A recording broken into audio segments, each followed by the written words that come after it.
Assalamualaikum warahmatullahi wabarakatuh. Bismillahi alhamdulillah.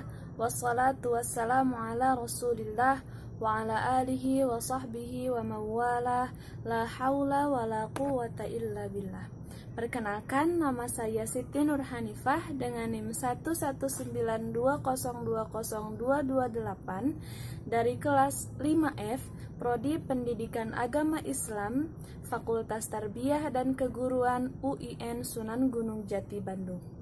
Di dalam video kali ini, saya akan membahas materi tentang kepemimpinan kepala sekolah dalam mewujud sekolah terpadu dan unggul, yang isinya meliputi kasus-kasus aktual yang pernah terjadi, penjelasan materinya, dan solusi yang ditawarkan untuk mengatasi permasalahannya.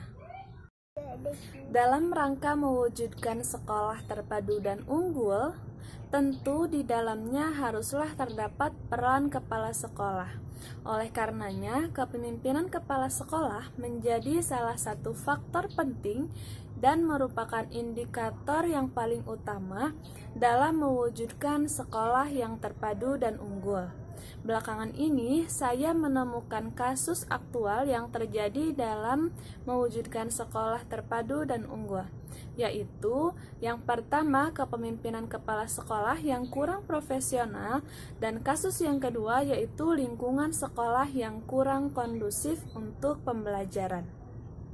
Dalam mengembangkan sekolah, tidaklah terlepas dari adanya kepemimpinan dari seorang pemimpin yang berkualitas. Sekolah terpadu dan unggul adalah sekolah yang terus-menerus meningkatkan kinerjanya dan menggunakan sumber daya yang dimilikinya secara optimal untuk menumbuh kembangkan prestasi siswa secara menyeluruh. Sekolah yang unggul dimulai dari pemimpin atau kepala sekolah yang peduli terhadap perkembangan sekolahnya. Kepala sekolah yang profesional dalam manajemen pendidikan akan memberikan dampak positif dan perubahan yang cukup mendasar dalam pembaruan sistem pendidikan di sekolah. Kepala sekolah yang baik akan menciptakan sekolah yang berkualitas karena pemerintah memberikan wewenang penuh kepada kepala sekolah untuk mengembangkan sekolahnya. Dan kepala sekolah dituntut untuk memiliki kemampuan manajemen dan kepemimpinan yang memadai agar mampu mengambil inisiatif untuk meningkatkan mutu sekolah. Terdapat beberapa faktor yang harus dicapai apabila sekolah ingin dikategorikan sebagai sekolah terpadu dan unggul, yakni yang pertama, kepemimpinan kepala sekolah yang profesional, guru-guru yang tangguh dan profesional, lalu memiliki tujuan pencapaian filosofis yang jelas, lingkungan yang kondusif untuk pembelajaran, jaringan organisasi yang baik, kurikulum yang jelas, evaluasi belajar yang baik, dan partisipasi orang tua siswa yang aktif dalam kegiatan sekolah. Lalu, bagaimana untuk kasus yang telah saya paparkan di awal tadi, yaitu mengenai kepala sekolah yang kurang profesional dan lingkungan sekolah yang kurang kondusif untuk pembelajaran? Mengingat kedua kasus tersebut sangatlah bertolak belakang dengan faktor yang harus dicapai agar sekolah bisa dikatakan sekolah terpadu dan unggul. Maka dari itu, saya menawarkan solusi untuk kedua kasus atau permasalahan ini, yakni kepala sekolah haruslah mengetahui tugas-tugas yang harus dilaksanakannya dan juga memahami peranannya sebagai kepala sekolah.